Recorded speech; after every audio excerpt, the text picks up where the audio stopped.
This episode is brought to you by the Red Pill community. In honor of Pride Month, you niggas are gay. There's nothing wrong with that because boys being boys, but let's call a spade a spade. You niggas will sit and blame every aspect of y'all being lonely and miserable on hot girl summer, when the reality is, you niggas just don't know how to talk to women. Y'all are pathetic. You niggas love to victim blame and say, men are more lonely, men have a high suicide rate, men can't confide within other people. But really, it's surprising that y'all never mention within your statistics that men struggle more to make friends, y'all keep friends at a lower rate, and y'all are more an antisocial gender. Now, I've always made the joke that women change their best friends faster than they change their draws. But at least they actually make friends. You niggas meet scammers on the internet and call them twin, or bro, or homie. Where are your standards? Where's your morals? Where's your foundation? Y'all always talk about women in caveman days and how they should be, but back in those days, men understood how to detect brothers and how to attract friends and how to stay consistent. These days, y'all think P. Diddy is a friend and get surprised that he's trying to butt fuck you before you get your first hit song. And all I ask is, well, what were you wearing? But maybe I'm just a boy being a boy. Now let's start the episode.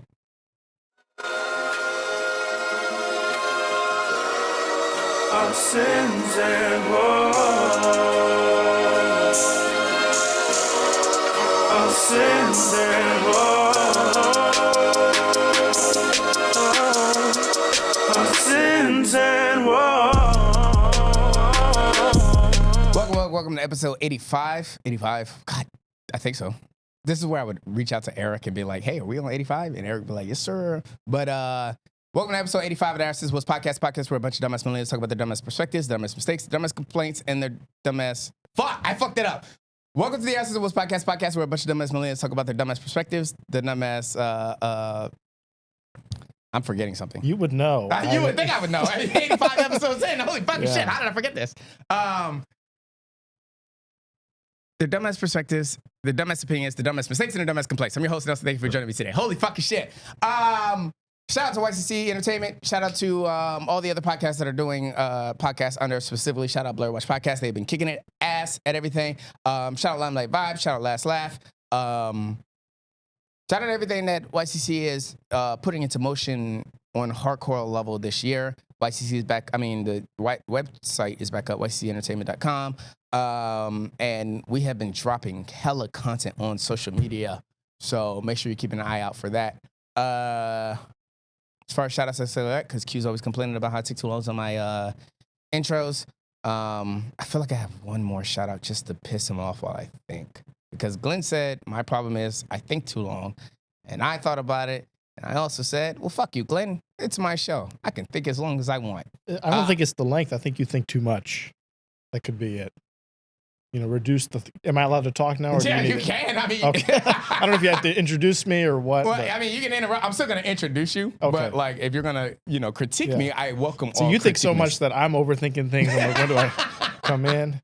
Like, so much thought has gone into this so far, and we haven't even started yet, that I'm like, oh my... Because I do a podcast, too, and it sucks, and I understand why. It's because, like, no thought goes into it. So I'm like the stark... Oh, that's crazy. And I understand why you were asking the questions you were asking. We'll get into that. But as far as shout outs, fuck you, Q. You're welcome. That's all I got. Let me go ahead and introduce my guest for today. Very talented comedian, very talented podcaster, very talented instrumentalist, very talented singer, very talented producer. Fucking shit. You are like, I take a lot of pride in being a jack of all trades. And then in some aspects, I envy you. Oh, well, thank you. For being I would take singer off that list, but I'll take the other ones. You didn't see the clip that I posted like a week ago from you at Jdagrees when you were singing and in between playing the instrument? We got to take that down. No, that's staying up, bro. Do something about You killed it. Oh, no. So, yes, very much competition to my jack of all trades mentality. The great Christian Balmer himself.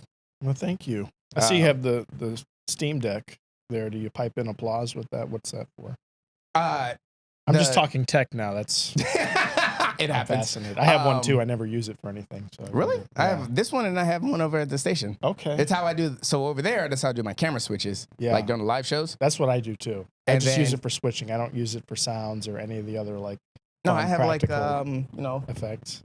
See, sound I need effects, to yeah. I need to do some soundboard shit. The with sad mine. part is the cancel culture button is the only button that I thought to make. Wow. But shout out to Deuce, my brother, for the host of Blurred Watch podcast. He's the one that gives the other podcasts the other sound effects, and I'm like, yeah, we'll stick with that. Got you. Like the you what, the Tyrone sound effect, the Ayo what the fuck, the goddamn, all those are his ideas for his podcast, and I was like, yeah, I could use those on our Sizzle Woes.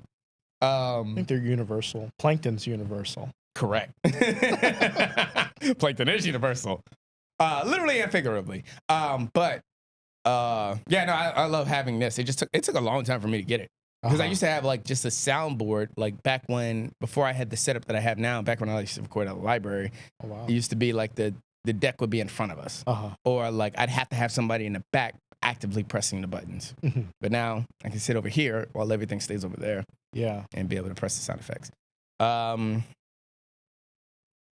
Appreciate you coming through for the show. Oh, well, thank you. You'll come do mine at some point. It's out of my bedroom though, so it's not near. Yeah, it's like a quarter of the room is reserved for like where I live and have sex, and then the other half, the other 3/4 is where I record things, I stream, I do record podcasts. You mean record podcasts, okay. not the sex. No, that's private.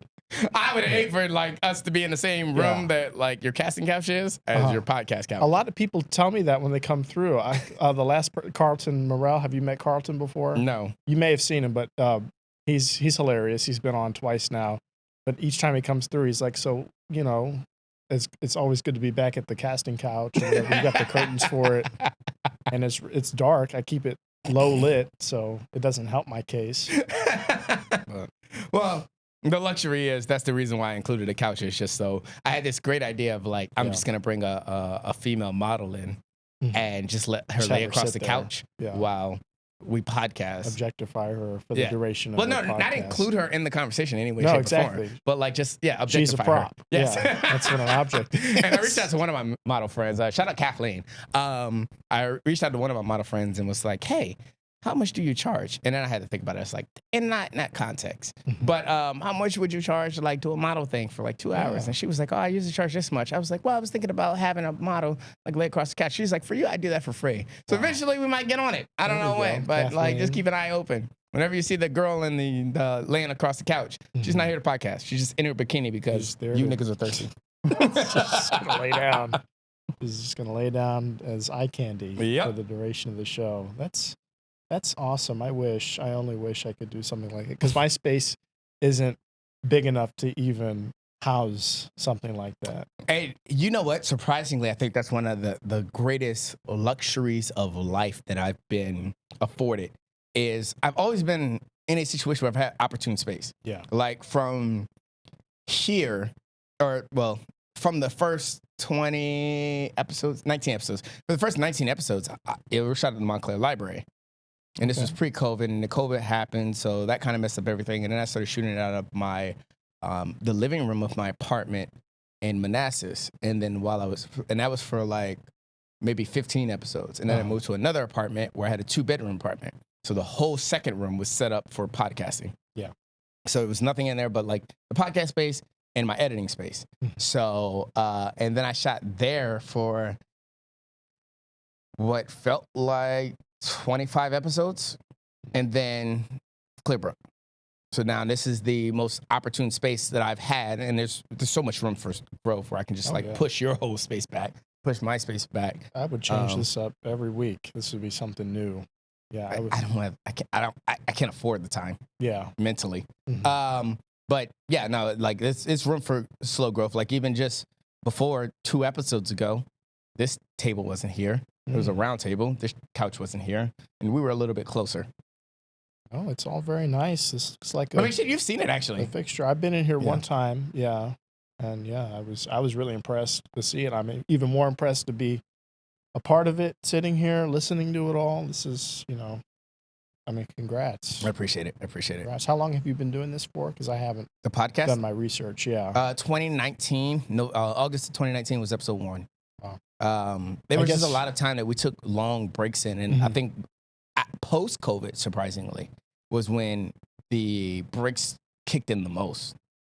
because then I had to start getting back in the rhythm. We started doing Limelight Vibes. We started doing Last Laugh. Yeah. And then at the time we were doing Jdagrees. So even that space, I mean, even all that workload was kind of conflicting with the podcast. Not to mention, I was consistently putting out the 5 episodes like on a monthly basis, or not 5 episodes, but the 5 podcasts on a monthly basis. There's a lot. And then like at the end of the day, I'm a one-man team. Yeah. So at a certain time, it took too much time. It took too much work. That's my biggest deterrent from recording, from doing anything. It's just knowing that you have so much of a I workload. have to do it all. And you know, it's so funny. Rolling into that, into my sin of the day. Sin of the day, being out of your element for too long. And this is a conversation I had with my best friend, shout out Q, that, well, it wasn't even I had a conversation. It was kind of like I let him talk down to me for about 10 minutes, where he was basically like, if you're not good at everything you apply yourself to, but you're applying yourself to a lot of things that you don't take the time. Side note, if anybody's wondering why I'm dressed like Bill Cosby, I have a very busy day, okay? So get your Mr. Rogers joke, your Mr. Feebleeds, your Bill Cosby jokes out. I wasn't going to. I know. I just heard it a couple times today because I was at other things before I got here. You could have left it there. Nope. I had to get that out. Set the ground rules. Had to get that out. All right, comment section. You heard it. Take your best shot now. Good luck. And timestamp it too to make sure we know you were paying attention. That part. So rolling into my sin of the day is that I apply I'm out of my element too long, where I sit. Like my best friend was like, "You're spending too much time in the studio. You sit in front of a computer. You're by yourself. You're in front of 3 computer screens, sometimes 6, and that's not your best element." My iPad. I was just counting. Oh, yeah, I know. iPad. The 3, the 2, and the iPad. But we're holding him accountable. Yes, that's all this is. The fact that you stopped it to count him out. But he was like, "You're spending too much time in front of the computer, and that's not where you shine the best." Think about how you started your podcast. Think about how you started your company. It was because you were always out, you were always talking to people. Networking is your thing. Talking to people is your thing. And then you've secluded yourself to just being in one space, where now it's only you're in the podcast room and you don't have time to go out and talk to people unless you really squeeze that in. Like even like during Last Laugh, or it's been a while since you've been in Limelight, but even during Limelight, I come out sparingly to come say things, but most of the time I'm stuck back here. Prior to the show, during the show, after the show.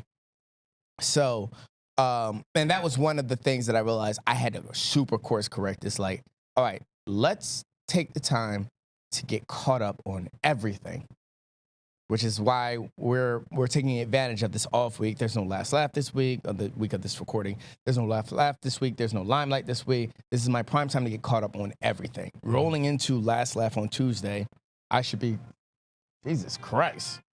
Ringer's on silent. Not mine. Because I like the text message ringtone. So I like getting caught in that moment. What's where your it's, text tone? It's the "What are you doing, step bro?" And then it plays the Pornhub thing. Oh, wow. Yeah. Okay. I'd love to hear that at some point. Hopefully you don't, but if you do, I'm an asshole. I don't have a cool text tone, but my phone ringtone is the Smash Bros. Melee theme song. But it's the one part with did you play Smash Bros? Yes, I'm trying to. Did it change throughout? It changes. I know for the first 3, it was like all the way to Brawl, it was the same. No, it's different each game. Each game is different. The theme song? No shot. Yeah. You want to pull it? You want to No, go I through don't. Okay. Hey, I'll do that all day. That's No. I was watching Smash Bros. Highlight clips, like waiting here. Not in waiting for this to PlayStation start. 64. I fell off after Brawl though. After Like, Brawl. yeah. I mean, I would just tap into, but so I have the GameCube song as my ringtone. okay, the GameCube version. All right, yeah, that'd be the Melee. That would be the one I'm most familiar with. Yeah. Right. Yeah, Melee is Melee. GameCube, and then Brawl is Wii, and then Wii U was just Smash Brothers Wii. Yeah, it did. So Brawl, a lot of people think it fell off on Brawl. And Brawl was pretty bad. I played it all the time, don't get me wrong. But, looking back, it's a really shitty game. And then, yeah. Brawl has Sonic. Brawl has Sonic. I mean, they introduced cool characters and things. And that story mode. And it was kind of like a weird campaign thing where you went through different. Yeah, Yeah, I like that. side-scrolly levels. I enjoyed that because it played to the story of unlocking the characters and everything like that. But Wii U comes around, is kind of the same but less. So it's just like a downhill, spiral from there. And then when it came out for the was the Switch, that's when it's had a big resurgence on Switch. and because they also started dropping the DLC characters. DLC characters, but that started with the Wii U. DLC character. Wii U and 3DS were the same release, and then that they started releasing Fuck, DLC. that can only sit around me all over the place. 'Cause I'm like super deep diving into my memory roller You're good. over the. I can talk about that all Brawl is your Goddamn bag. or just Smash Bros. Oh, fuck, I forgot what I was at. Sit of the day. You're doing too much. You spread yourself too thin. Correct. And now you're able to get back on track. What does that mean for you getting back on track? What That do you means need I to can catch up apply on? myself into. So the thing about me having the time to network means better for numbers, better for audience, better for who comes and stuff like that. Like I think one of the biggest issues that I deal with Limelight is the fact that, and I think I talked about this last episode, but it's that I can't diversify my audience because rappers are going to tell their rapper friends. And rappers probably aren't going to tell a gospel singer or somebody who plays acoustic guitar or something like that. The chances of them telling somebody like that, because they probably, rappers hang with rappers, doctors hang with doctors kind of mentality. The chances of them going out and talking to somebody outside of their space are slim. But also, that's not their job. That's my job. I'm trying to market my campaign in a sense. So, but and what's your campaign? Just your company? in a sense of that, I podcast? know with talking to people, I can find podcast guests. The problem is I don't talk to people. That's why after post COVID, the consistency of which I was putting down out episodes started to dwindle. I was having too much on my plate, and that means I wasn't out networking more, which means I wasn't finding new guests. I think around the 60s or 70s, around the 70s, it felt like a lot of more repeat guests, bringing back guests, which is fine. The guests that I bring back are usually like because they had a good later episode or something like that. I'm not gonna lie. This is how dumb I am. I was like, you were doing this in the 60s, in like the 1960s. That's crazy. No, I know what you mean. Around episode. My show or my podcast took like all kinds of left and right turns from episodes 1 through like 12, and then another 10 or so. It's totally different. Adding furniture and fixtures and new microphones, new camera angles, and then taking camera angles away. Transitioning spaces, doing random pop-up episodes. I think that was the hardest part was the transitional space where like from when it started here. Well, I can't even blame it on that. I think it was moving into this space, like this period between not having this space and having this space. That transitional period was the longest gap. And because once this space started, there was a green wall. And I think for whatever episode I had, Money Mouk, E-Rock, those two were green screen, Streams of Consciousness 5, I think.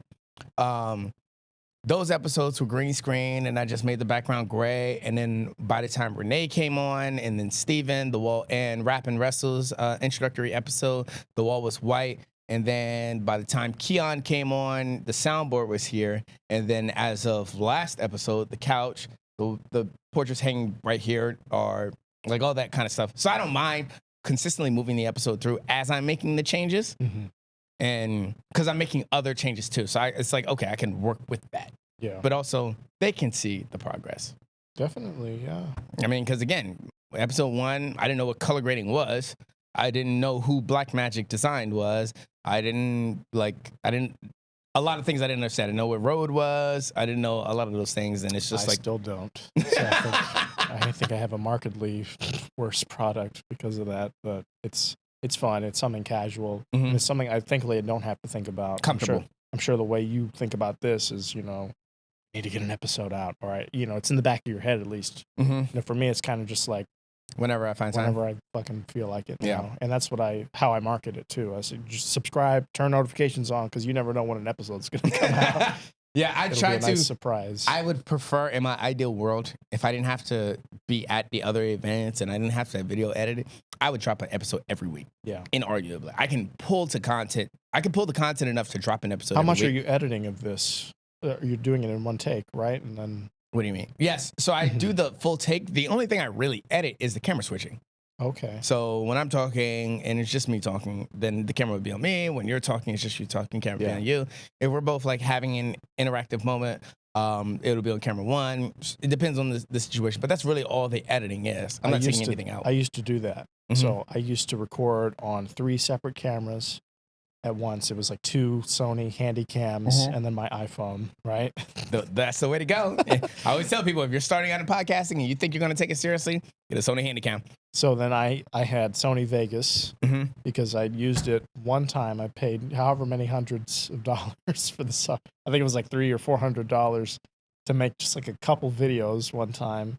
And I had it on my laptop forever. So I figured, hey, let me try to make something else with this and record it on 3 cameras. I would take the memory cards from all 3 cameras, plug it in, and then make a continuous file where I would switch. So after the fact, I would go through and switch cameras, and I'd have to watch the whole thing over again and match the audio up because I had mics running into an audio interface going into my. These are all things I still do. I just do them more effectively now because of the systems that I'm I sure use. it's all fine tuned now, but trust me, I know all of it. Now, I don't do any of that shit.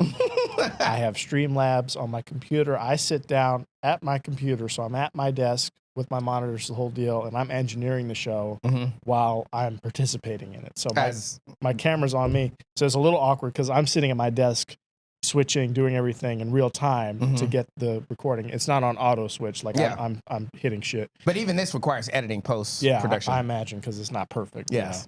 But with that, it's a little awkward because like I feel like I'm looking at my computer while the other person's at the porn desk with the weird lighting and everything. Porn desk. You know what I mean? It's just really hot in my room. So it's crazy too. Yeah, so like everyone's sweating and shit. But somebody's at the desk, the guest or whoever's I've fixed seen this there, scene before. and they're looking at me while I'm like talking to them and nodding, and it looks like we're looking at each other because the cameras. We're both looking at the cameras, but they're just looking at my side, and I'm like looking at them on a screen. Yeah. So, but it works, Nobody's poked holes in it, and nobody cares enough to do so. So yeah, until that happens, I'm not changing anything. I think where I am right now is because I'm very camera conscious. A lot of guests that I have are camera conscious, and even if they're not, then that's fine. Like there are certain times where like the guest would know, hey, I'm talking to the audience directly, so they're looking at the camera. Or sometimes I have to worry about people looking at camera one as opposed to their face cam. Yeah. So, but I don't think I deal with that anymore because you would look at the camera directly in front of you before you look at the left. I don't do that because like I kind of disconnect when I look at the camera. I have trouble looking at the camera and treating it like a person.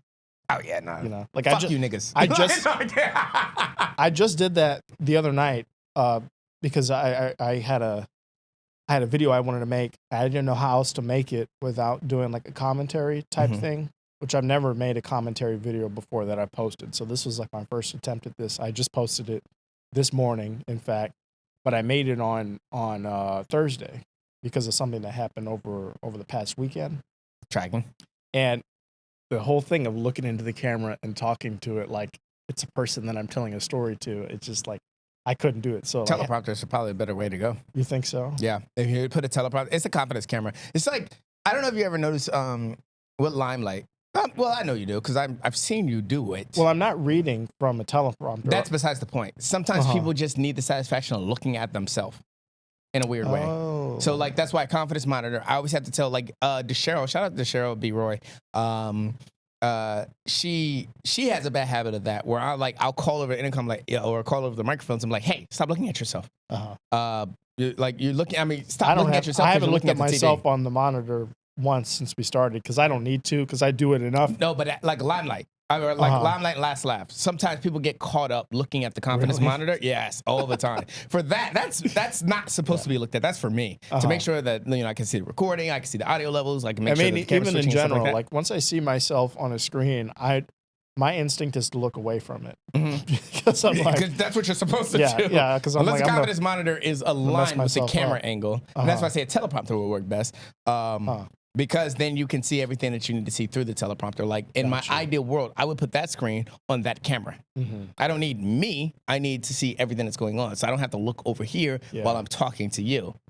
The only two places I should be looking is directly at the camera and looking directly at my guest. So when I do divert, when I know I need to switch something, or if I'm looking at a monitor for a video, yeah, that's typically what happens. But I think that's natural too, to be looking off screen to indicate that you're looking at a screen And to that look you're at not something talking else. to the audience. Yeah. But when I go to talk to the viewer in the commentary video, that's where I have the most trouble, I think, with my mannerisms anyway, because I'm like, okay, guys, this is what happened, blah, blah, blah. And I think my luxury in life is that I usually before I open my mouth, I've already processed whatever thought I'm trying to get out. Yeah. So it's just a matter of like, and it's funny because Destiny kind of explained it the best for me to be able to formulate it in my own context. Destiny, the political YouTuber. Correct, the political streamer. He's basically like, the way he described it was, I already know what thought I'm trying to, my end goal is. And what I'm trying to do is align a set of train tracks to get you there as well. Yeah. So as I start talking, all I'm doing is going track by track by track.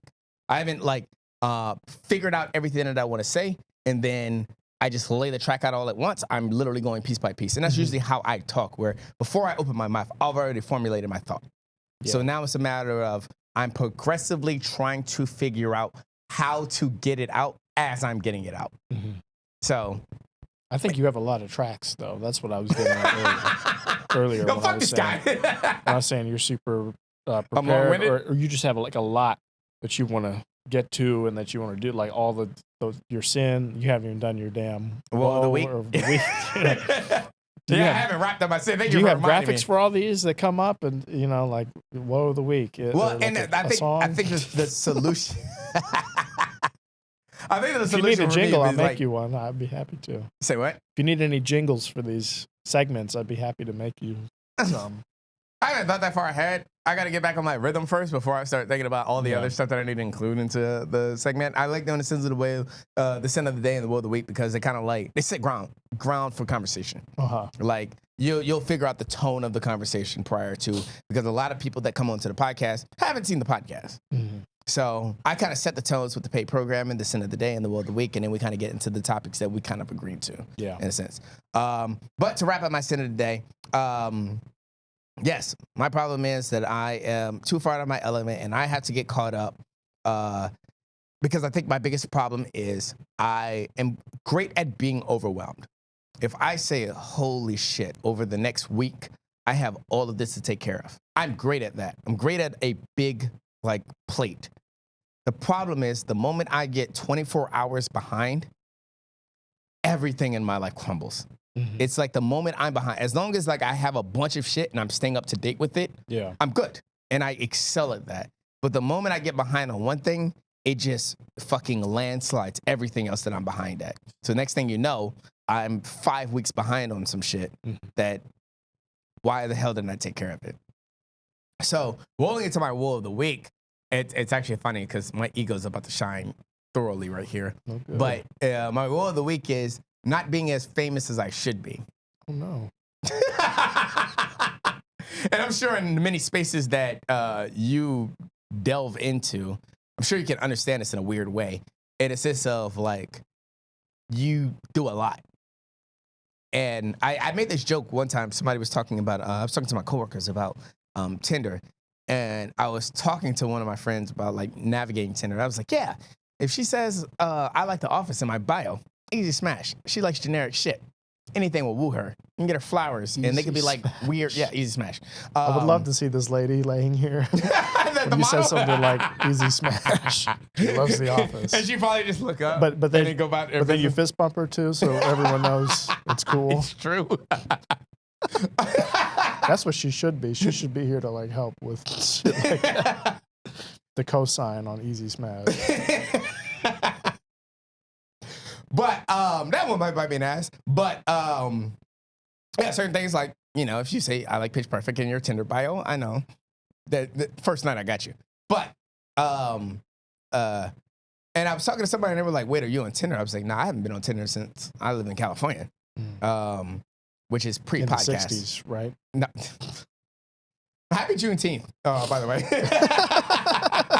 I have actually, while I'm wearing my black Juneteenth stuff, I had a little pin I was going to put on, but I didn't want to fuck up Side my note, jacket. Christian Balmer is half black. So I'm still keeping on my reputation of keeping only black podcast guests. Sorry. Not to Except confuse Ashley, you but that was guys. different because she worked for me. So, Yeah. Not the side, but I think this is funny that I have a Juneteenth pin that I was going to put on this jacket, and I realized it doesn't already have one of those lapel pin slots. I'm not even going to dig it out. But, so I didn't want to fuck up my jacket for Juneteenth. That's about as much as I That's how you start a conversation right there. That's how you network. But I do have. Want to start a conversation? Be light skinned and ask do wear have Juneteenth. Yeah. I did have to look up when Juneteenth was before we started. It was just in case I forgot. It's the 19th, right? I'm gonna be honest. Call me not black enough, but because you niggas were saying that until this nerd was in your fucking girlfriend's drawers. But neither that aside, it took me a while to remember too. I always thought it was the 15th for some I thought reason. it was the 16th, and I'm like, no, that's fucking Father's Day. Yeah. So Well, depending. okay. The Father's Day is always on Sunday, Oh, not got always you. on a date. I It's see. always on a day. Okay. Like Mother's Day is always on Sunday too. Mhm. I only know that specifically because this year my stepdad's birthday, Father's Day, and their anniversary rolled in like 3 days. And I was like, this has never happened before. Why am I spending so much money? And then realized that it's There you because Mother's Day and Father's Day move around. It's always on a Sunday. Though. And like you Easter. know, for any cause, there's never a better time to introduce a new corporate holiday that you need to buy shit for. I mean, it doesn't matter what the fuck it is. Like, I just spent the video I made was about the Pride Parade, and that's all gone to shit. That's all. McDonald's was there. I got a McDonald's pride flag that said like "Live your truth" or something. McDonald's is telling me I can live my Live your truth. truth and eat fries and didn't say anything else. Like, and love McCrispy. It wasn't even like a rainbow flag. It was just a McDonald's red colored flag with the McDonald's yellow M on it that just said "Live your truth." I kid you not. Universal. There was no gay coding, nothing. You could use that throughout the year and like know that McDonald's is supporting Should've brought it with me. It's LGBTQIAPK. fucking hilarious. That's cool. Yeah. Shout out McDonald's for Shout out giving to a fuck at McDonald's. least. I got a nice Total Wine beer koozie. That was cool. A Total Wine beer koozie. Yeah. With a rainbow on it. You go to Total Wine Sometimes. sometimes? You're not a wine person. Well, I just get my wine at the ABC store. Depends what I'm okay. getting. Or you can get wine at the grocery store. Well, Total Wine is like, I don't know. It's just like the library for wine. Oh yeah, no, I get generic. When I get wine, I get generic wine just Yeah. because all women like Stella Rose. Okay. Yeah, so as long as you Easy get Stella Rose, you're good. smash. Easy smash. Easy smash. So, fucking list of episode names. But yeah, usually I'll just get them fucking Stella Rose, and I'll drink any kind of Chardonnay. Stella Rose. My mom drinks Stella Rose. And My mom does and I want too. to smack her across the face every time I see her. I'm not smacking the women that drink Smell Rose. No. I'm smashing them, You're- which is you're weird smashing them. because my mom I'm drinks smacking Stella her Rose because too. she's telegraphing that she's an easy smash, and that's unacceptable. I try to culture her. I try to like show her good wine, and I can't drink right now because I got a DUI. That's not a secret. I tell it in my Part of your act. skits? It's part of one of my bits, but it's not a joke. I did get a DUI this year. I have a breathing device in my car that I have to blow to start it for the entire year. I have another 6 months of that. It's $120 a month to pay for this. It's a whole nightmare. Oh, wait, they make you pay for that? Yeah. You pay for the installation of it. You pay for it monthly. I didn't know you pay for a month. I know you pay the Yeah. installation fee. I didn't know you pay for it monthly. you That's pay crazy. For the whole goddamn thing. So I've paid the price. Trust you me. So before you come after me, I paid the ultimate price. But I try to culture her back when I could drink on, Your mother. my mother. I live with her. So I'm living with my mom and my little brother and my mom's boyfriend. It's the four of us in a single family home. And every time I see her drinking wine, I'm like, what the fuck are you doing? You know, this is grape juice. I demand you just get grape juice with some ice. Wait, you think Stella Rose is below? Yes. I agree, but that's neither here nor there. But I mean, I love you, ladies. Okay, and if y'all love Stella Rose, I love y'all. Stella Rose is the one with the crown on it, Yes. right? Yeah. Oh, yeah, I know it It's the well. reason why it's $19 a bottle. I would never drink it, but it's great. It's fucking great juice. It's uncarbonated grape soda. Yes, I agree. I'm a Chardonnay drinker though, and Chardonnay. but I know the difference between low class Chardonnay and high class Chardonnay. Yeah. So you like cake bread then? I think that's Chardonnay. So cupcake you're talking about? No. Cupcake is one of those like Barefoot, name brand. Fucking no. Cake bread is the name of a really really good Chardonnay. I think they make a great Chardonnay. It's a winery. I think it's a winery. Don't quote me on it, but that. Look it up. Get one. It's not cheap, but it is really really good. Set a reminder for tomorrow at 10 a.m. Look into cake bread wine. There you go. You're making a voice memo. Good. Anyway, I could get into that. I know less and less now that I haven't been drinking, but for a time I was big into just what I liked, obviously. at least. At least what I liked. I would know a couple names of products that I liked, certain types of wine and certain makes that I really enjoyed, and I was content with that. But then it's like you see somebody drinking something that they don't have any business drinking, or that shouldn't be called. It's a little below you. Is. Yes. And it's like, what are you doing? You know? It's funny because my mom drinks that, and I have, I'm sure all of my exes. Shout out to my exes. I'm sure I'll have enough exes that will like Stella Rose. But it's funny because one time, one of my exes that I was still interacting with, that my mother did not like, she didn't realize that my mom didn't like her, and she was like, "Here, give this bottle to your mother." And so it was a bottle of Stella Rose because she liked Stella Rose. And I gave it to my mom, and she was like, "I really like this wine." And I was like, "Oh." And I told my stepfather, "Hey, that wine came from blah, blah." And she was like, "You probably shouldn't tell her that." And I was like, "I don't plan to." Yeah. So, but that's how I realized just take all credit women like for Stella it. Rose. Yeah, just take credit for it. Yeah. That's what I would do. But now I know my mom likes Stella Rose, and now I know some of my exes like Stella Rose. Well, if I knew anyone was going to give my mom more of that crap, I would intercept it.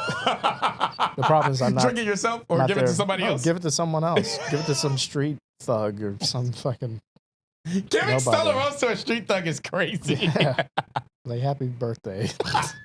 Whenever it is. Whatever you celebrate. Enjoy. Have this Juneteenth or the Pride Month. Happy Pride Month. They just give them a bottle of Stella Rose. Have this on Thanksgiving with the free turkey they handed out at the shelter. That you still had sitting in the freezer? Yeah. For a rainy day? That's just, yeah. If you like how cheap it is, I can understand I can understand that, but there are good cheap wines, and one of my favorite cheap wine brands recently has been Dark Horse. Arbor Mist? Oh. Dark Horse. Have you heard of Dark Horse? No. They're all over the place. They're in every single grocery store, from Walmart, Target to Food Lion, so on.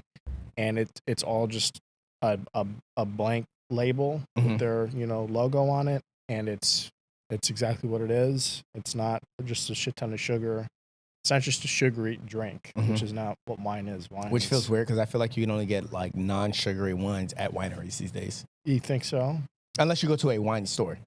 Like Total Wine. Total Wine but I mean, you'd be surprised. There are some good wines sandwiched in between all this other bullshit at Food Lion. Like Stella Rose. Giant. Like, yeah. Stella Rose. Anyway. Stella Rose is not that great of a wine. I would never shop for that if I wanted to drink wine myself. It's not a good wine, and it's barely even a wine. And I'll say this, and then you can get on with what you were saying, so that you can finish my woe of the week. Your top of the show business. But I was talking to somebody about that alcohol does not taste good, and alcohol is not supposed to taste good. I've always said that alcohol is disgusting. Y'all just like the effects of it. That's the whole point of it. So people go like, "Oh, I love this," and like it tastes so great. You like what it does, and especially good wine. The people who rave about the taste and about like the tannins and the flavors and the legs. And if everything. alcohol didn't get you drunk, you wouldn't drink it. That's the point. The point is to get drunk at the end of the day, and all these other little aspects about it are to facilitate getting drunk as soon as possible, or getting drunk as enjoyably as possible. I love Tito's. I will argue that Tito's is one of the best vodkas, but I like Tito's because I can find Tito's anywhere. It's the most palatable when I'm trying to get drunk. And it's consistent. You know what to expect every time because you've had it and you know you can tolerate it and you can enjoy it. Correct. That's what good wine is. It's okay, I'm gonna sit down at this meal, right? And we're having chicken. We're having chicken and salad and shit. So I know I'm gonna want a white wine, right? And here's the white wine that will make this the most enjoyable experience to get drunk to. Yes. That's all it is. Most people don't know what to drink wine with. And what Usually to with drink dinner, wine you with. would have, more times than not, you would have white wine because of your usual protein. Like, because a lot of you motherfuckers aren't eating steak like that, sorry to say. Steak, Steak is something I would eat. Household. Steak is something I would have red wine with. Yeah. But chicken is something I would have white wine with. It doesn't matter if you have the side dishes that complement. Chicken, yes, really light. yes. Yeah. Those are the things you have white wine with. If you're eating like seafood pasta, or chicken and seafood Alfredo pasta, then you would have a white wine. If you're drinking red wine with your seafood and chicken Alfredo, Where people go wrong, where all these wine moms with Stella Rose in their flasks, or in their mugs at school as teachers during the day. These people go wrong because they shout out confuse. to the teachers that drink on shift, by the way. Yeah. Well, they've just confused themselves. They've confused themselves into thinking that this tastes good. And I need it at all times. That's not what it's for. If you want something that tastes good, make some fucking get some lean or something. Get something that's just Some lean is crazy. That's a bad example, but just get some shit that's like that does taste good. And I'm sure that exists, or just like a cocktail or whatever. But the point of it is to get drunk. Like anybody who says like, oh, I love mocktails so much, or I could get a non-alcoholic beer and just enjoy that. And it's like, it's just because you literally just tricked your brain into thinking that this is a product that your tongue will enjoy. My first deployment was the only time that I would drink those kind of alcohols. And that's because I started to like beers. I think when I was my first time being deployed was I was 23 into 24 because I was out there for I got back right around my birthday time. But they had something called zeros. So I would drink the non-alcoholic beers just to keep the night going. Or because I was out all night. We'd rack up like 10, 12, 15 fucking zeros after we had our 2 allowable drinks. Because they tasted like beer. They felt like you were still drinking. But they didn't have any alcohol in them. Yeah.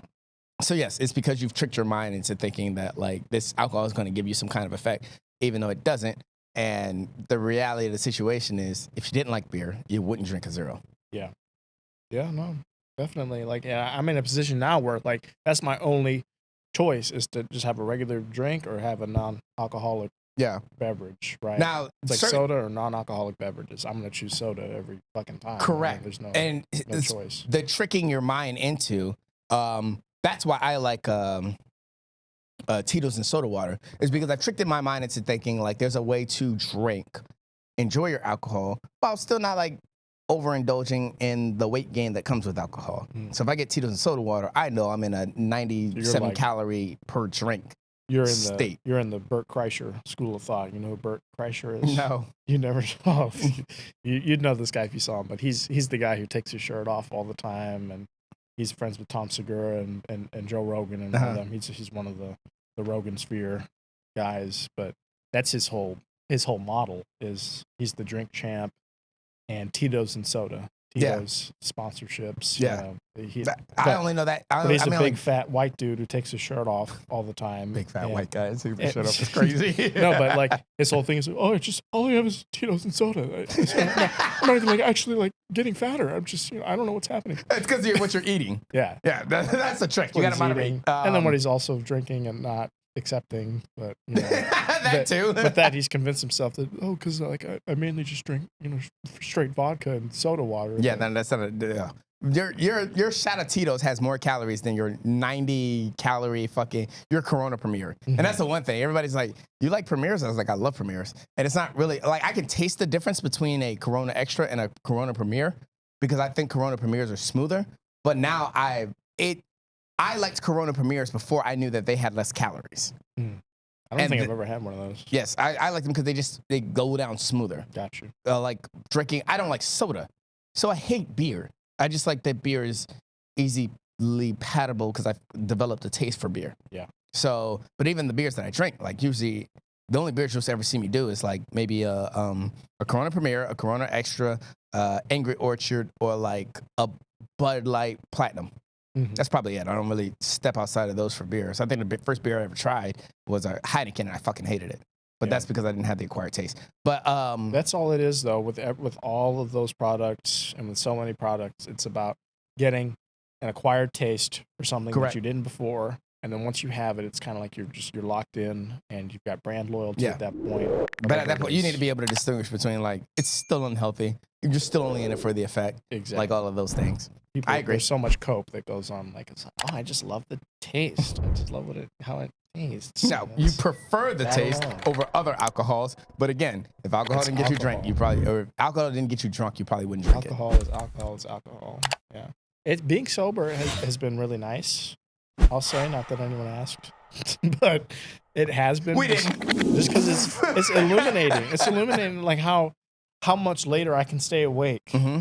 how much more I can get done, how much money I'm saving. Yes. You know, and I don't think I'm ever gonna drink the same amount I was drinking before. That's usually how it goes. And I never had a lot to drink Mhm. to begin with. This is the thing. It was just, man, I never realized how much of a fixture it had become in my day to day, Mhm. right? In my just my expenses Yeah. alone. I think one of the things that I did was significantly cut down on how much I was drinking when I was in a state of like no activity. Mhm. And then the more I started working out and the more I started losing weight, the more I started seeing how much I was losing weight. Then I started increasing my drinking Really? while still moderating how much I drank. So then it's like, okay, during like, if I know I'm going to be active the night or the next day, I cut myself off at 2 beers. Huh. I just need 2 beers or I just need 2 drinks or something like that. And not need, but in the sense of like, I'll just have Yeah. 2. And then I got into a state where it's like, okay, on the weekends, I can overindulge. I can get drunk, and that's fine. As long as I check my weight on Wednesday or Monday, hit the activity train from Monday to Friday, see where I'm at on Friday. As long as I'm less than where I was last Friday, then we're good. We can go ahead and have fun and stuff like that. As You're long as I'm keeping not in track. It sounds like yes, that's the only reason I can get away with it right now. you're It's ahead like, of the ball. yeah. You've got it, under control. I had an opposite experience where it was just like, yeah, as soon as the pandemic hit, that's when I drank the most. I was alone drinking online with Yeah. friends and shit on Discord and gaming and stuff. But when I was active, when I was out and about, I never had a reason to drink. Yeah, and I I think it didn't got- either when I got back out after the pandemic. I was like, okay, my drinking went down substantially. It got big for me pre-COVID, like, because I was still in, like, pre-COVID, because it was, like, 19 time, because I was still in California. I lived by myself. Like, I didn't know anybody in the state, so every time I met people, it was like, I made 2 friends the entire time I was in California. Shout out David, shout out Raquel. But out there, I didn't know anybody. So every time I went out, that's when I started getting to the element of going out by myself. I started getting to a more element of like, okay, you got to meet people. You got to be able to converse with people so that you can establish, relationships and stuff like that. When I was in Washington, for the 6 years I was out there, I had friends. Mhm. Like, your early military day brothers and stuff like that. It kind of stick around. Shout out Carter. Shout out Dell. Shout out to Sins. You were in the military? Yeah. Oh wow. Oh what yeah, no, branch? I joined in 2011. I was active duty from 11 to 19, and since 19, I've been a full-time reservist. That late? Hmm? That late in life? I was 20. You're talking about the 60s, doing this podcast in the 60s. I fucking hate this guy. But Like, yeah, they no. let you join active duty. What branch? I'm sorry. Air Force. Air Force. Yeah, aircraft mechanic. Nice. And so that's So- what you were in California for? Yes, Nice. I still do that now. I got a buddy in Las Vegas right now. Nellis. Yeah. Yeah. Yep. Air Force. Been out there a couple times. But out there, you had your military brothers and stuff like that. And for me, friendship is a very big thing, and I want to talk about that later. But friendship is a really big thing. Mhm. And the people that I'm friends with I've been friends with for decades. Yeah. Like the people that I'm still friends with that live in the Virginia area, outside of 3 of them, like the other 7 friends that I have that live in the state of Virginia, I've been friends with them since high school, since middle school. I believe it, yeah. So, yeah, that in California is when I had to start branching out by myself and like realizing, okay, you go out in the streets by yourself, you got to meet people and stuff like that. And even though they might not be friends, they can be really fucking cool acquaintances. And that's when I started stepping into my like alone time. And that's probably when I started, I don't want to say increasing my drinking, but drinking more responsible, but also like consistently. Like, start off Friday night, let me get some Tito's and a Bang, mix those together, and that's how I'm starting off the night. And they say, I'm at the bar and I'm only drinking Coronas all night. Yeah. So, fuck. It's another day. I mean, the week. Fuck. Let me get into this, because at some point, I'm going to say, body these freeze niggas. But in the sense of not being as popular as I should be, I don't remember what point in that conversation that we went off on a tangent, other than me being on Tinder. And why I'm not on Tinder, because I'm a public figure. I'm an agent of chaos. I've just been here to derail you. You're not the first. You've had this whole point-for-point list that you sent me, which I thought was great. I was like, this is ambitious. I never expected. I was curious about the age of consent one. Was that the Drake? Save it for Patreon. Okay. Enjoy that for the later. Patreon portion. Because you asked me what I wanted to come here to talk about, and I gave you a few things, and then for fun, I said Drake and Kendrick Lamar. But then I didn't see that on the list, but I saw age of consent dispute or something. Well, because I just had a 45, maybe 50-minute argument last week with Glenn, and I think you sent me that prior to my recording with Glenn. I mainly wanted you to educate me and bring me up to speed on that, because it seems like you two know what's going on. You're like up to speed on all this. We can do that on my podcast. That's better. Because I'm sure my fan base is tired of hearing and about I look me things argue up about it in real time on mine, so like I'll be able to pull up whatever article Based. and shit you. Yeah, no, I fucking hate, because then I'll get distracted. I know what you mean. Yeah. But woe of the week. Not being as popular as it should be. Yeah, I made the argument that I'm not on Tinder because I'm kind of a public figure. Like, I don't want people to see me on Tinder and be like, aren't you that nigga from YouTube? But also, I don't envelop the aspect of being as community involved as I am. And it was one of the highlights for that was Chevris had his comedy show in Stonebridge. Okay. And I ran into them at Bar Louie on, this was what, Thursday night, I think it was? It was it was Thursday night. Today's Saturday, right? Yeah. So it was Thursday night. And I ran into him at Bar Louie, and Brandon was like, oh yeah, no, Nelson knows everybody here. Like he knows a lot of people. And they didn't think it was serious until they started seeing that I know everybody. And at some point, the conversation started going into Chevris' wife said that, Brandon, I've seen you in the magazine. And Brandon was like, wait, what? I'm in a magazine? And I looked at him, I was like, oh shit, I didn't tell you? And he was like, no, you didn't tell me anything. I was like, yeah, no, Open Space. We work with Open Space. Open Space Arts out in Stonebridge. It's an arts museum. Nice. And they do magazines. Mm-hmm. And one of the pages is always dedicated to Limelight Vibes and Last Laugh. So, and because of the little the flyer, that flyer for Last Laugh and that flyer for Limelight is always in the Open Space magazines. Oh, nice. Yeah. So, and Brandon didn't know that, and my mistake for not telling him. But I'm like, yeah, no, I told you. Like, I try to work the avenues that I can, and my relationship with Open Space is, hey, make sure this flyer is in the magazine every week. But Brandon didn't know that, and he's like, oh shit, I'm in a magazine. And then I'm sitting there like kind of thinking about it and like, wait, I got this motherfucker in the magazine. He doesn't even know it. And it's like, if I just applied myself a little bit more, I could be on the cover of the magazine. I have a bad habit of like, there's so many podcasts. Applying yourself, but advocating for yourself. Yes, correct. You know. And like one of my things is I've had so many podcasters on my podcast, and I've only been on one other person's podcast. And that was my episode 15 guest, Naya, from Two Hoes with a Show. And they stopped. Like, I think their next podcast episode after my podcast, my feature, was their last episode. And they haven't done a podcast episode since. But outside of that, I haven't been a guest on anybody's podcast. And it's not a matter of like people not saying, hey, you've been on my I've been on your podcast.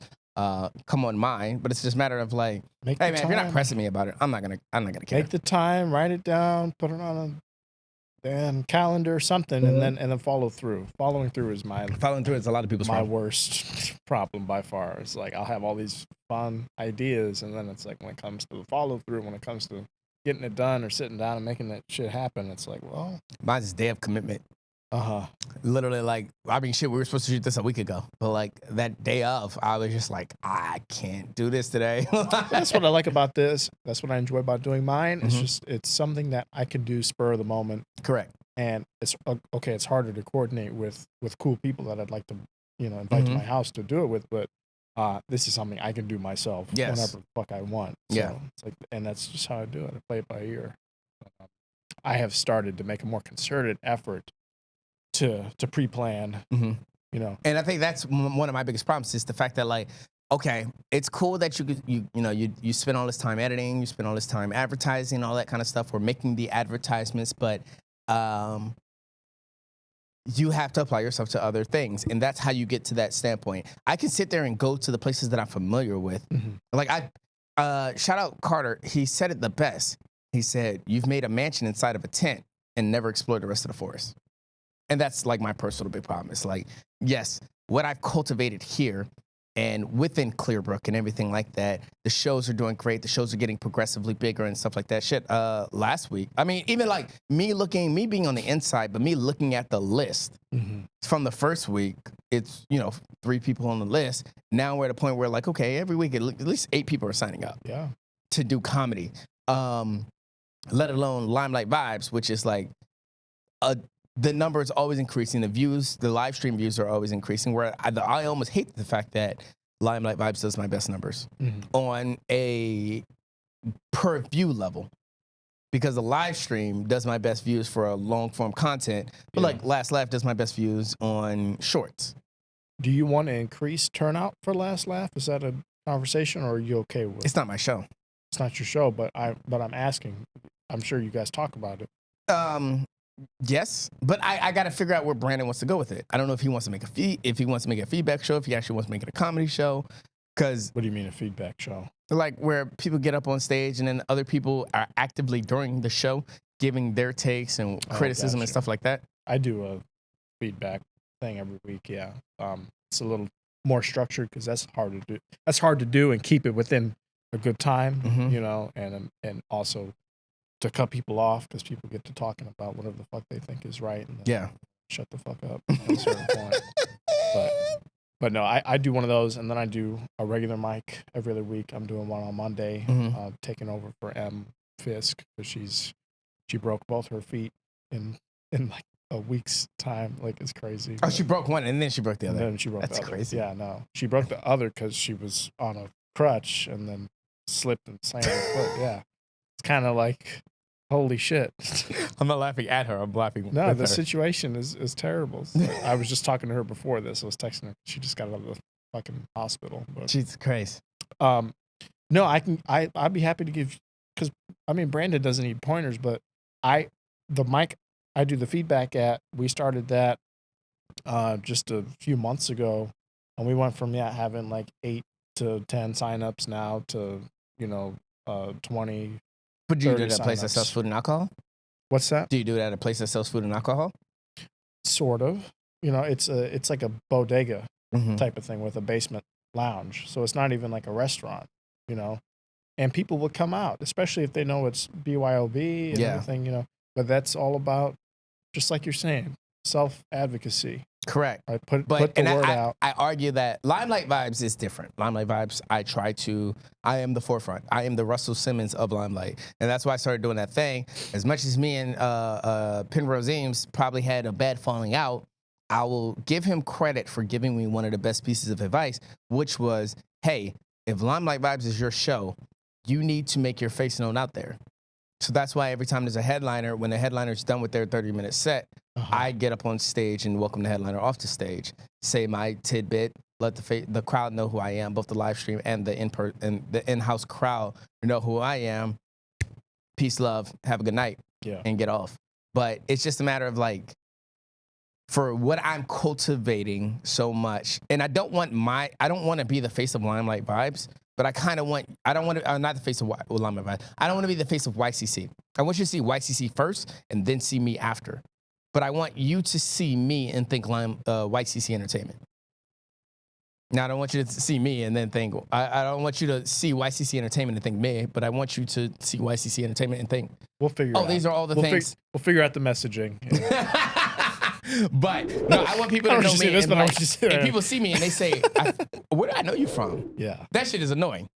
Because I'm like, well, you might have seen me from Limelight Vibes. You might have seen me from Last Why Laugh, do you think you should be famous? Famous is a stretch. I know what you mean, but why do you think you should be recognized? And you are getting recognized. So I guess the better question is why do you think you're getting recognized? Of all the things you're doing. Fingers in so many different cultures, but because of my not have my fingers in so many different cultures, but have my finger in so many different projects. Yeah. So, and I think if I applied myself to actually attempting to get out there where I can have conversations off of like one of the most annoying things is like, what is your podcast about? Mm-hmm. Instead of asking me that, just like, and without me trying to get too enveloped in, I need to be able to figure out a short form summary of being able to describe it where you'll actually want to watch it. Because sometimes I waste my time describing and we'll be talking for 15 minutes and then you'll turn around and still never watch an episode. Mm-hmm. Or you won't even look at it. You won't even follow the company on the Instagram. So it comes a matter of getting out there and being able to figure a way to advertise it, but also it comes from a matter of getting out there. And that's one of coming off of my Center Day and into my Woe of the Week. The problem is I'm so far out of my element on a consistent basis where I don't have the time to apply myself. Therefore, I'm only setting myself back. How many other people's events do you go to? I don't. Unless I'm involved with it, my problem is I don't go to other people's shows. And that's one of the things I'm trying to change. Change that as soon as you do. I mean, you have business cards, I imagine, right? I mean, or, just give somebody a link to your shit. Get out there, do some grassroots advertising for yourself. Agreed. That's my problem is if I actually applied myself, I would be more famous than I am. Mm-hmm. And I'm not saying like I'm killing the game like fucking XQC on YouTube, but or Kai Cenat or something like that. But I would be more famous than I am if I actually got out there and did better networking, going to other people's events, going to other spaces, just showing up. Yeah, just show up, shake hands, tell them what a great job they did, rub elbows, and then, they'll reach out or you'll be able to reach out at a later date, set something up. That's what I've learned. That's been my biggest lesson over the last year or so of doing comedy, because I started the podcast in a vacuum during the pandemic with my buddy. We were both working at the same grocery store. Shout out Lorenzo Taylor. Shout out Lorenzo. He's great. We both worked together at this dead end job, and I had all this music equipment that I figured it'd be fun to try a podcast with, and that's what we did. But we didn't know how to advertise it, how to market it, how to do much of anything with it, because we weren't the type of guys to be going to events or going to show and meeting people interesting enough to come on it and cause there to be a reason to give a shit about our product. But then doing comedy, doing stand-up has allowed us or facilitated a way to meet these types of people and that bring them on our show and make our show better for it. Yeah. And I think that's one of the things that like I highlight off of, but I don't highlight off of is like, it's nice having people like with podcast formalities in a sense. You, Glenn, shout out Zion, shout out Nothing But Discussion, like people who have their own podcasts and they understand the platforming process and stuff like that, or people that are just really good at networking. But then because of my podcast premise, more or less, sometimes I may take a person that's never been on video before, ever. But I've had such a genuine conversation, such a good conversation with you before. That's what it started as, but you gotta have the balance. The balance. You gotta bring somebody in who's a bringer, somebody who's got a following. Yeah, you need that just as much as you need somebody who's just your friend off the street or somebody that you had a nice conversation with. Agree. But without exposing yourself to all of these different pools of communities and people, I mean, you're not going to experience any growth. You're certainly not going to get any type of name recognition, you know? So that's been my biggest lesson is like, who the fuck am I to come up into this scene expecting that anybody would remember me from doing this one or two times to nobody. Agreed. But my biggest side note, welcome our sins of woes. One of my biggest fears in life is dying unremembered. Shout out to my non-existent biological father, but because of my abandonment issues, one of my biggest things is like, I just want to be remembered when I die. So, but how can I be mad about something like that if I don't really apply? Yeah. So that's one of the things. It's like, that's why it's the will of the week, is because, yes, sure, I could sit there and say, I should be more famous than this. But in the hindsight of that, it's not in a sense of acknowledgement like, I've done enough to be more famous. It's like, no, I'm not doing enough to be where I can if I actually did the work. Well, what is fame? Fame is recognition, right? Correct. And what is to be recognized? If you're going to be recognized for something, you better do something that people recognize you for. That's all it is. You know? Agreed. So you keep this up long enough, it's only a matter of time before people start to take heed or take notice of it, and it'll take off. But as long as you just keep with it, it's work. Recognition requires labor.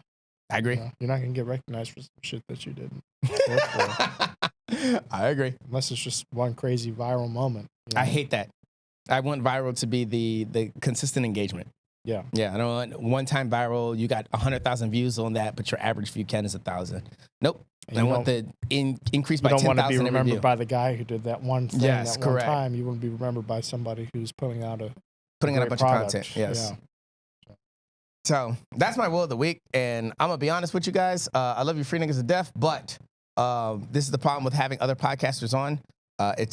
They know how to find the avenues of talking about so many different topics. Maybe we make this the paid section, and then we make the fun. No. We're going to give it the other way around. You didn't grab my I'm just punking you guys. That's how it works. If you want to hear the fun stuff we talk about, you have to pay for it. But I'll say before you have to pay for it, I wanted to say. No, you still had time. In the name of advocating for myself, please find me on Instagram at Balmer Boy with a 0 BALMERB0Y on Instagram. That's where all my shit is. And then the podcast is the L&C podcast on YouTube, Spotify, and Apple Podcasts. Go find that. You have a link tree, right? And I have a link tree on my Instagram. It's all attached in the description below. Thank you so much. Thank you so much. And then Nelson, all your beautiful work. Y'all better listen. If you're not already on that Patreon, because we're about to unload. We're about to get into some shit. Wait, are we? Yeah, we are. Okay, based. We have to hype it up. Before I even say bye to you free niggas. So they pay for it. As always, SoundCloud playlist plug of the week. Let me go ahead and introduce it for this week. So this is a weird one. It's by, hold on, time out. Give me a second. So the song's called Waiting. It's by Jdagrees. Okay, she did. Okay, all right, makes sense. All right.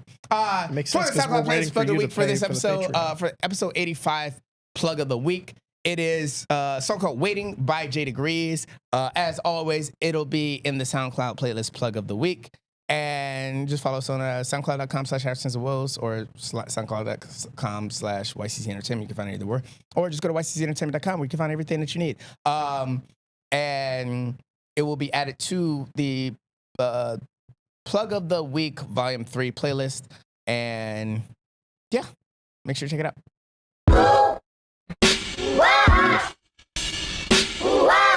Do you want to hear a love story? Yeah. Once upon a time in the age. Hold up, I said it. Once upon a time in the age.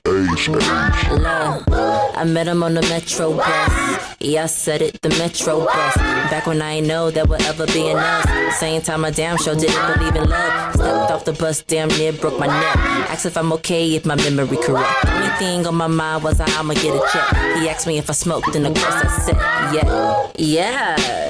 So we sparked one behind a bus stop, exchanged a few words before the bus stop. Was really hoping it would not stop. Goddamn, then it pulled up. As things began to get groovy, my mind and soul was on cloud 10. It was like a scene from a movie, and I'm certain he would agree, cause I know it wasn't just me. Instantly felt the connection, emotion, mental and spiritually. Hold up, pause. Cause this ain't the first time this happened to me. So why would this come out differently? Sorry, I'm just having to talk with me. And I do that sometimes with my guards up. Warning, my heart has been scarred up. It took forever telling you all the cause up. Said I started with my mother and my father. Some things will stick to you grown, like the fear of being alone. Search for love in many places, and I'll admit that all of them was wrong. Decided to take some time to just chill. Plus I just needed some time to just heal. And sometimes we need some time to find ourselves, discover who and what is real. Chill, yeah, and that's what's wrong with our generation. No love, but a whole lot of hateration. Me, I'm trying to build a solid foundation, build a family and go on a lot of vacations. And they say love don't live here anymore. It's something not worth waiting for. So what is it you're living for? Oh, and they say love is just a fairy tale. Don't throw your coins in the wishing wells. I'm letting you know. Patience is a virtue. Real love might hurt you. It might take a couple sacrifices, but true love won't desert you. And I say love is not a fairy tale. I'm throwing all my coins in the wishing well. And I'm patiently waiting. And I'm patiently waiting. And I'm patiently waiting. Yeah, I'm patiently waiting. I'm patiently waited. Yeah, I'm patiently waited.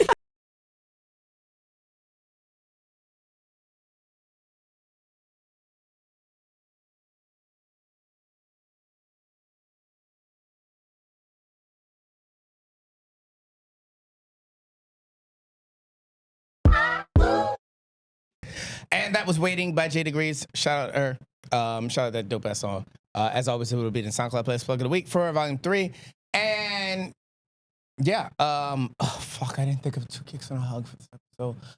This would have been the time that Christian would have plugged his stuff to buy me some mental time so I can come up with 2 Kicks and a Hug. And I think I can come up with one. Hey, I'm happy to plug my stuff again. No, I was going to ask you, did you have anything for the free niggas before we said bye to them? No, just that I love you so much.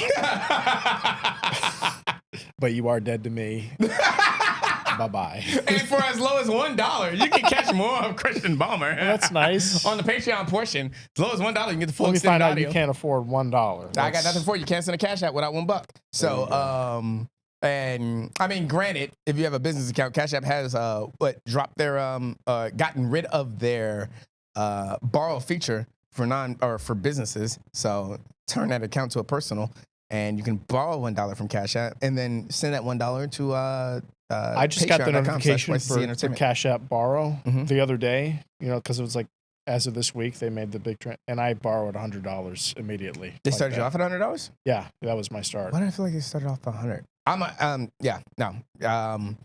use it for business expenses. I might Cash App for business expenses anyway. Nice.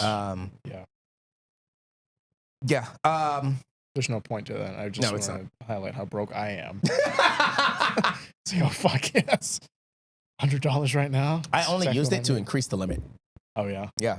Because you can get up to 1,000. Yeah. You just have to agree. I mean, I have a borrow. higher limit on what's the earning. It's another one of those advance paycheck type things.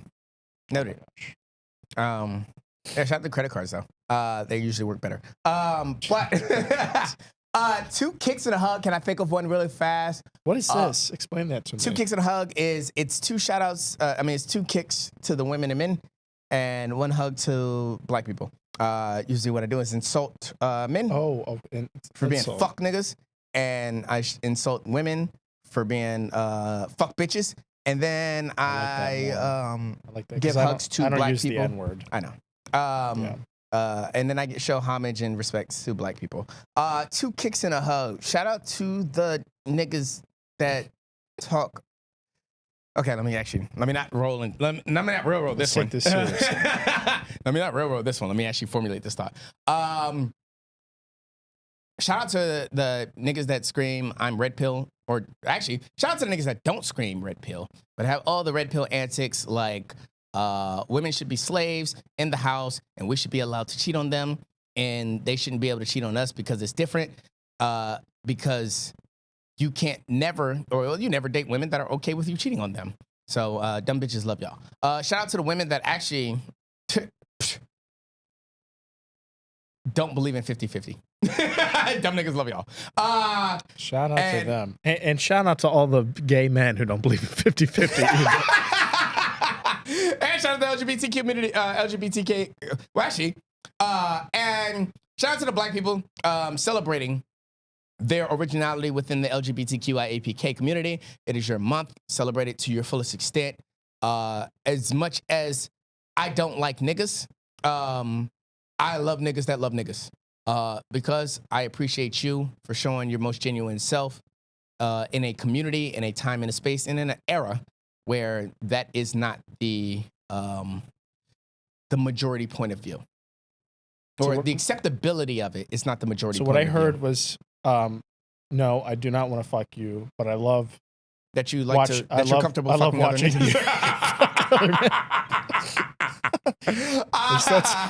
So shout out to the black people in the LGBTQIAPK community feeling comfortable within themselves. We love you. With all that being said, I'm your fucking bus driver, and no, I'm not a metrosexual, but I will tell you what to do on my bus. With that being said, it is your stop. It is your time to get off. And as Sheva said, bing bong. This is your stop. Y'all have a nice day. Peace free, niggas.